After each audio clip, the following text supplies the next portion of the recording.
नमस्कार, AB star news देख रहे हैं आप और मैं हूं आपके साथ सोहन सिंह। वक्त हो चला है हमारी देवभूमि का, जिसमें बात करेंगे उत्तराखंड की तमाम अहम खबरों की। शुरुआत करेंगे अंकिता भंडारी हत्याकांड से जुड़ी खबर के साथ में। दरअसल अंकिता भंडारी हत्याकांड से जुड़ी बड़ी खबर सामने आ रही है। पुलिस तीनों आरोपियों के नार्को टेस्ट की इजाजत कोर्ट से मांगेगी। यह जानकारी एडीजी वी मुरुगेशन ने दी है। पुलिस 10 दिन के अंदर चार्जशीट दायर करेगी।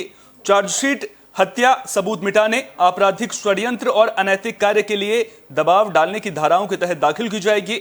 सूत्रों से मिली जानकारी के मुताबिक एसआईटी ने मामले में इलेक्ट्रॉनिक और फॉरेंसिक साक्ष्य जुटा लिए हैं। वहीं जो सैंपल जांच के लिए चंडीगढ़ भेजे गए हैं, उनमें से 1-2 की रिपोर्ट एसआईटी को अभी तक नहीं मिल पाई है।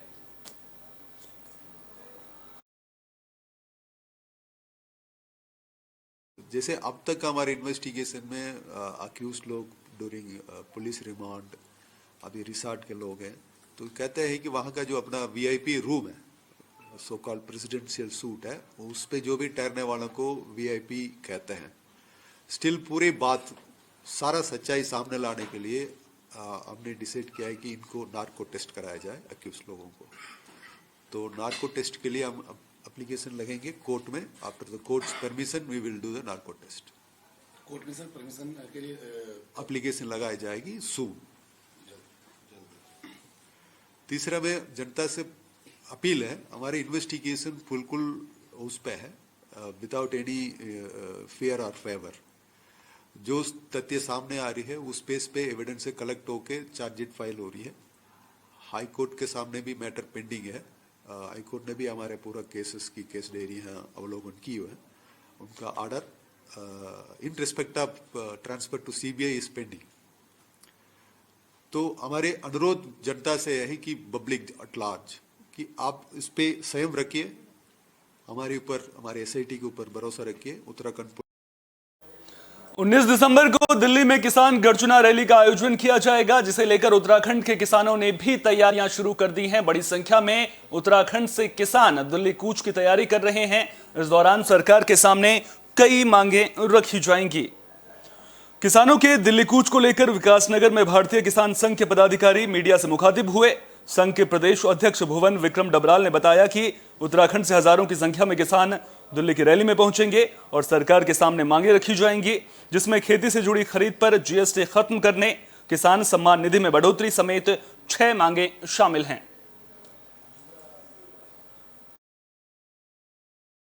विश्व का सबसे बड़ा संगठन भारतीय किसान संघ 19 दिसंबर को पूरे देश के किसानों को लेकर के रामलीला मैदान दिल्ली में एक रैली का आयोजन कर रहा है। हमारे 3 मुख्य बिंदु हैं। नंबर 1, लागत के आधार पर लाभकारी मूल्य किसान को दिया।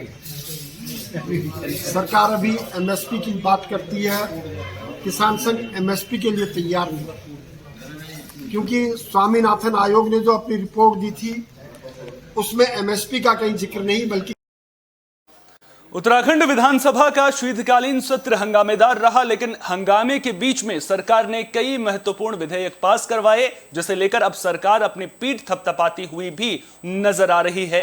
इस दौरान धर्मांतरण कानून को कठोर किया गया, साथ ही साथ महिलाओं से जुड़ा एक महत्वपूर्ण विधेयक भी पास करवाया गया है। तो शीतकालीन सत्र में पास हुए विधेयकों को लेकर पूर्व विधायक देशराज कर्णवाल मीडिया से मुखातिब हुए। उन्होंने कहा कि सरकार ने धर्मांतरण कानून को कठोर बना दिया है, जिससे जबरन और लालच देकर धर्मांतरण के मामलों पर रोक लगेगी। इसके अलावा महिलाओं के आरक्षण से जुड़े विधेयक पास होने से नारी शक्ति के जीवन में सुधार आएगा। यह कानून महिला विकास के लिए मील का पत्थर साबित होगा। जो विधेयक इस बार विधानसभा में पास हुए हैं, चाहे वो धर्मांतरण विधेयक हो, चाहे वो क्षैतिज आरक्षण का विधेयक हो, महिलाओं को जो आदरणीय मोदी जी ने बाबा साहब भीमराव अंबेडकर जी, पंडित दीनदयाल उपाध्याय जी के मिशन को आगे बढ़ाते हुए काम किए हैं, उसमें धामी जी की सरकार ने जो क्षैतिज आरक्षण महिलाओं को दिया है, उस नारे को आगे बढ़ाया है। बेटी बचाओ बेटी पढ़ाओ, ये जन आंदोलन मोदी जी ने इस देश के अंदर चलाया, और बेटी को बढ़ाओ ये आरक्षण 30% दे करके धामी जी ने मोदी जी के जो सपने हैं, मोदी जी का जो मार्गदर्शन है। उधर हरिद्वार में मेयर और बीजेपी पार्षदों के बीच में घमासान लगातार जारी है। बीजेपी पार्षदों की कार्यशैली को लेकर मेयर प्रतिनिधि लगातार सवाल उठा रहे हैं। वहीं अब बीजेपी पार्षदों ने भी पलटवार कर दिया है। पार्षदों का कहना है कि मेयर अनीता शर्मा के पति अशोक शर्मा न सिर्फ निगम के काम में हस्तक्षेप करते हैं, बल्कि अपने खुद के हित साधने के लिए जनता से जुड़े कामों को भी नुकसान पहुंचा रहे हैं। बीजेपी पार्षदों ने बताया कि 2 दिन पहले मेयर प्रतिनिधि ने नगर आयुक्त ऑफिस पहुंचकर हंगामा किया था। बीजेपी पार्षदों ने मेयर अनीता शर्मा को बर्खास्त करने की भी मांग की है। हमारी मुख्य मांग यही है मेयर से, या तो मेयर अपनी कार्यशैली को सुधारे और अपने पति के हस्तक्षेप को बंद करे, और नहीं तो हम उत्तराखंड सरकार से, भाजपा सरकार से ये अनुरोध करेंगे और अपना प्रस्ताव भी भेजेंगे कि इसको बर्खास्त किया जाए मेयर को। मीटिंग के अंदर मेयर पति खड़े होकर कह रहा है बोर्ड प्रोसीडिंग पे साइन तो मेयर करेगी, मैं करने दूंगा तभी तो करेगी। उसकी इतनी हिम्मत है, खुला चैलेंज कर रहे हैं वो सदन के अंदर कि मैं बोर्ड प्रोसीडिंग पे साइन नहीं करने दूंगा। आप ये देखिए, आप सब लोग वहां मौजूद थे, एक आदमी मतलब शासन को, संविधान को किस तरीके चैलेंज कर रहा है। उत्तराखंड सरकार हरसिल में सैन्य प्रशिक्षण अकादमी बनाने की तैयारी कर रही है। वहीं दूसरी ओर अपने हक हकूकों को लेकर हरसिल के लोग एक्टिव हो गए हैं। उन्होंने डीएम से मुलाकात भी की है। तो उत्तरकाशी की हरसिल घाटी के लोग अपने हक हकूक को लेकर सक्रिय हो गए हैं। दरअसल हरसिल घाटी में आर्मी के सैन्य अभ्यास के लिए करीब 477 एकड़ वन भूमि देने की तैयारी चल रही है। ग्रामीणों को आशंका है कि अगर ऐसा होता है तो इससे उनके हक हकूक प्रभावित होंगे और ग्रामीण अपनी जमीन पर मकान तक नहीं बना पाएंगे। इन्हीं आशंकाओं को लेकर ग्रामीणों ने डीएम से मुलाकात की। डीएम अब मामले को लेकर राजस्व और वन विभाग से बात करेंगे, जिसमें ग्रामीणों की समस्याओं को लेकर चर्चा की जाएगी। आपको बता दें कि इस क्षेत्र में धराली, हरसिल, मुखवा, बगोरी, झाला, सुक्की, जसपुर, पुराली गांव में वन विभाग की जमीन है, जिसे सेना को स्थानांतरित करने की तैयारी चल रही है। वन विभाग इन दिनों पेड़ों की गिनती भी कर रहा है। ग्रामीणों का कहना है कि वे युद्ध अभ्यास के लिए सेना को जमीन देने का विरोध नहीं कर रहे हैं, लेकिन सरकार को ग्रामीणों के हक हकूक के बारे में भी सोचना चाहिए।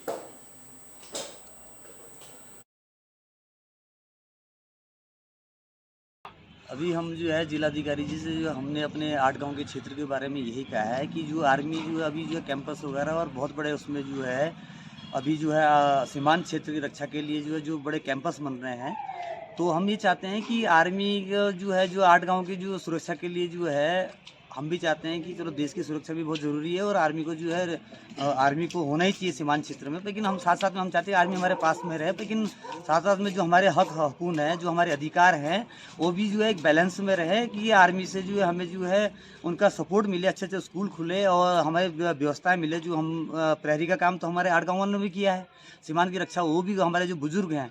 और अब आज चाहते हैं कि हम जैसे जो है जोशीमठ जैसे जो बहुत सारी दिक्कतें जैसे वहाँ हो रही है, वहाँ के लोकल लोगों को वो हमें दिक्कत न हो। आज लिखित में जो है हमारे बिंदुओं पे जो है शासन प्रशासन ध्यान दे और जो हमारे हक हकूक हैं उन अधिकार हमसे जो है छीने ना जाएं। बाकी आर्मी मोस्ट वेलकम, आर्मी हमारे पास है, देश की रक्षा के लिए आर्मी होना बहुत ज़रूरी है।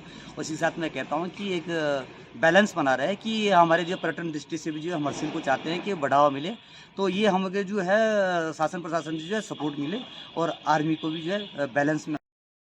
बुलेटिन में अब बात धर्म नगरी हरिद्वार की भी कर लेते हैं, जहां सरकारी जमीनों से अतिक्रमण हटाना प्रशासन के लिए मुसीबत का सबब बना हुआ है। लेकिन अब इस दिशा में सिटी मजिस्ट्रेट ने काम करना शुरू कर दिया है।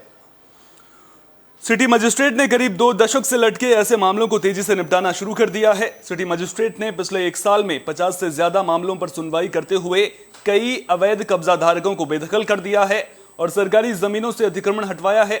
सिटी मजिस्ट्रेट ने आगे भी ऐसे मामलों की सुनवाई कर जमीन कब्जा मुक्त करवाने की बात कही है।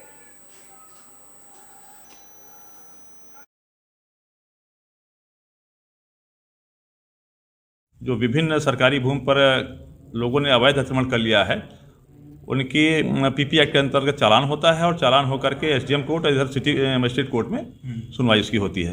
तो आपने देखा होगा कि काफ़ी पुराने मामले थे, उनका निस्तारण किया गया है और 50 से 60 फाइलें जो है सिटी मजिस्ट्रेट न्यायालय से निस्तारित हुई हैं। और अभी भी विभिन्न जो सरकारी भूमि पर कब्जा है उनकी फाइलें चल रही हैं और उनका उत्तराखंड में सेब का उत्पादन बढ़ाने के लिए राज्य सरकार तमाम कोशिशें कर रही है, लेकिन अभी भी कई किसान ऐसे हैं जिन्हें सेब के उत्पादन से जुड़ी जरूरी जानकारी नहीं है। लिहाजा अब सरकार ने इस दिशा में भी काम करना शुरू कर दिया है।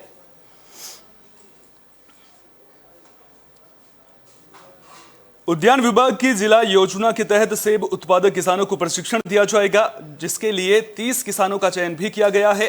30 किसानों का दल doctor Y S. Parmar university of horticulture and forestry Nauni लोलन हिमाचल प्रदेश के लिए रवाना किया गया है। कैबिनेट मंत्री गणेश जोशी ने हरी झंडी दिखाकर बस को रवाना किया। 3 दिवसीय प्रशिक्षण शिविर में देहरादून के चकराता, कालसी और सहसपुर के सेब उत्पादक किसानों को सेब के पौधारोपण से लेकर कटाई, छंटाई, खाद और प्रबंधन समेत जरूरी जानकारी दी जाएगी, जिससे किसानों को फायदा मिलेगा और उम्मीद जताई जा रही है कि राज्य में सेब की पैदावार भी बढ़ेगी।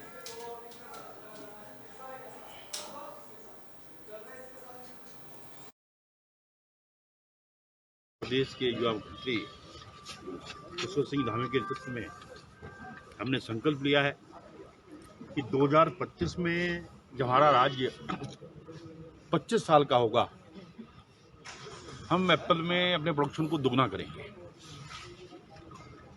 क्योंकि आज नई नई टेक्नोलॉजी आ गई है, हाइब्रिड प्लांट्स आ रहे हैं और उसकी ट्रेनिंग के लिए हमने वाई.एस. परमार यूनिवर्सिटी जो एग्रीकल्चर की है हिमाचल में, यहाँ के 30 किसानों को अभी हमने भेजा है और जो वहाँ से सीख कर आएंगे उसके बाद वो यहाँ पर आकर यहाँ के किसानों को ट्रेन करेंगे। बाकी जो हमारा वो सपना है, क्योंकि आज एप्पल के क्षेत्र में हिमाचल जो है 22 लाख टन एप्पल पैदा करता है, जो कि राज्य लगभग हमारे बराबर है, और मात्र हम 65,000 टन का पैदा करते हैं। तो इसके लिए आज हमने अपने किसानों को भेजा। निश्चित ही वहाँ पर जो सीख कर आएंगे उसको धार उतारेंगे और जो हमारा प्रोडक्शन को दुगना करने का सपना है उसको साकार। उत्तराखंड इन दिनों प्रवासी पक्षियों से गुलजार है। उधम सिंह नगर के जसपुर में बड़ी संख्या में प्रवासी पक्षी देखे जा सकते हैं, जिन्हें देखने के लिए बड़ी संख्या में पर्यटक भी पहुंच रहे हैं।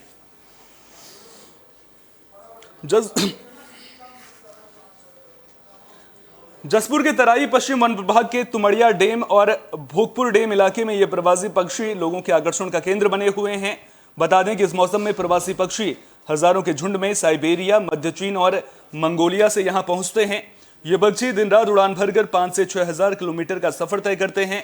अक्टूबर से इन पक्षियों का आना शुरू हो जाता है और फिर मार्च के महीने में ये पक्षी वापस लौट जाते हैं। आप अपनी स्क्रीन पर भी देख सकते हैं कि किस तरह से प्रवासी पक्षियों का झुंड बड़ी संख्या में इन दोनों जसपुर में नजर आ रहा है। हजारों की संख्या में आपको प्रवासी पक्षी नजर आ रहे हैं, जो लोगों के आकर्षण का केंद्र बने हुए हैं।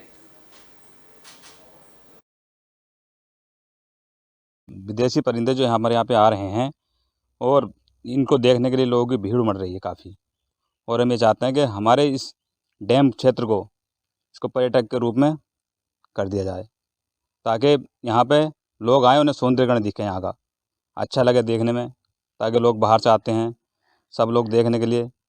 यही मैं चाहता हूँ कि हमारे इस डैम क्षेत्र को कुछ भी नहीं तो सौंदर्यीकरण के रूप में तो इसे कर दिया जाए। विदेशी पक्षी तो यहाँ पर बहुत आते हैं, लगभग मैं अगर मान के चलूँ तो लाखों के हिसाब से आते हैं। यहाँ काफ़ी जनता आ रही है, लोग नीचे गाड़ी खड़ी करते हैं, ऊपर पहुंच जाते हैं, कुछ लोग ऊपर ही गाड़ी ले आते हैं अपनी। काफ़ी लोग आ रहे हैं, हजारों की तादाद में लोग वहाँ पे पहुंच रहे हैं। हमारे कार्य क्षेत्र अंतर्गत तुमड़िया डैम और भोगपुर डैम जो है, यहाँ पर बर्ड काउंटिंग के रिहर्सल अभ्यास किया गया था, अपने स्टाफ को जागरूक किया गया था। इसके आप अवगत ही हैं कि अगर किसी भी क्षेत्र में अगर बर्ड्स की संख्या ज़्यादा है, पक्षियों की संख्या ज़्यादा है, तो ये हमारे पर्यावरण के स्वस्थ होने का द्योतक है। इस मामले में हमारा उत्तराखंड देश का बहुत अच्छा रिच है। यहाँ पर सबसे अधिक पक्षियों की प्रजाति लगभग पाई जाती है, 291 प्रजातियाँ यहाँ पाई जाती हैं। जहाँ पर जो है विदेशी जो पक्षी हैं, साइबेरियन पक्षी हैं, यहाँ पर आने का प्रश्न है। ये बीच बीच आते हैं और इसमें इनका रेस्टिंग जो जोन है वो कह सकते हैं। और इस टाइम में जब साइबेरियन पक्षी यहाँ पर आते हैं अपना तो हमारा दायित्व और बढ़ जाता है। उत्तराखंड के पहाड़ी इलाकों में इन दिनों गुलदार का आतंक देखने को मिल रहा है। हाल ही में अल्मोड़ा से गुलदार के हमले की 2 से 3 मामले सामने आए थे, जिसके बाद अब ऐसा ही मामला चंपावत से भी सामने आ रहा है। तो चंपावत जिला मुख्यालय से 20 किलोमीटर दूर सिप्टी सेंधरक इलाके का यह पूरा मामला है, जहां सुबह करीब 7 बजे गुलदार ने सड़क निर्माण कार्य में लगे मजदूर पर हमला कर दिया। साथ ही मजदूरों ने गुलदार पर बेलचों से हमला करते हुए शोर मचाया, जिसके बाद बड़ी मुश्किल से मजदूर की जान बच पाई। मजदूर को गंभीर हालत में अस्पताल में भर्ती कराया गया है। ग्रामीणों में दहशत देखने को मिल रही है।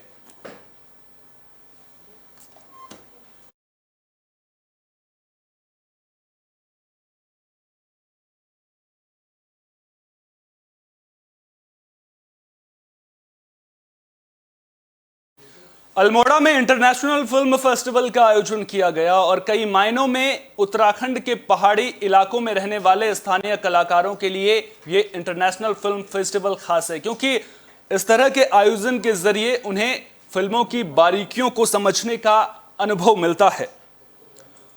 इस कार्यक्रम में कैबिनेट मंत्री सतपाल महाराज ने भी शिरकत की। सतपाल महाराज ने कार्यक्रम स्थल पर लगी प्रदर्शनियों का निरीक्षण किया और पहाड़ी उत्पादों की भी जमकर तारीफ की। इस कौथिक इंटरनेशनल फिल्म फेस्टिवल में 44 देशों के फिल्म निर्माताओं और कलाकारों ने हिस्सा लिया। इस दौरान 40 फिल्मों को दर्शाया गया, जिसमें 6 एनिमेटेड, 8 डॉक्यूमेंट्री, 16 शॉर्ट फिल्म और 10 फीचर फिल्म शामिल हैं। कैबिनेट मंत्री सतपाल महाराज ने इन फिल्मों की तारीफ की। उन्होंने कहा कि इस तरह के आयोजन से पहाड़ी इलाकों में स्थानीय फिल्मकारों, कलाकारों के साथ पर्यटन को भी बढ़ावा मिलता है।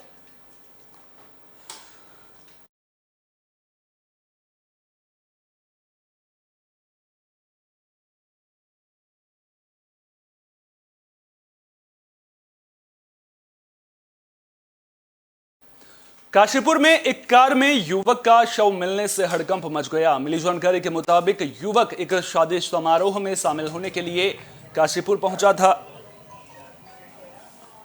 तो काशीपुर में एक शादी समारोह में शामिल होने आए युवक का शव मिलने से हड़कंप मच गया। युवक का शव कार से बरामद किया गया है। युवक की पहचान हल्द्वानी के रहने वाले धीरज बिष्ट के रूप में हुई है, जो 2 दोस्तों के साथ काशीपुर आया था। फिलहाल पुलिस ने शव को कब्जे में लेकर पोस्टमार्टम के लिए भेज दिया है और मामले की जांच शुरू कर दी है। जानकारी ये भी सामने आ रही है कि तीनों दोस्तों ने रास्ते में मादक पदार्थों का सेवन भी किया था।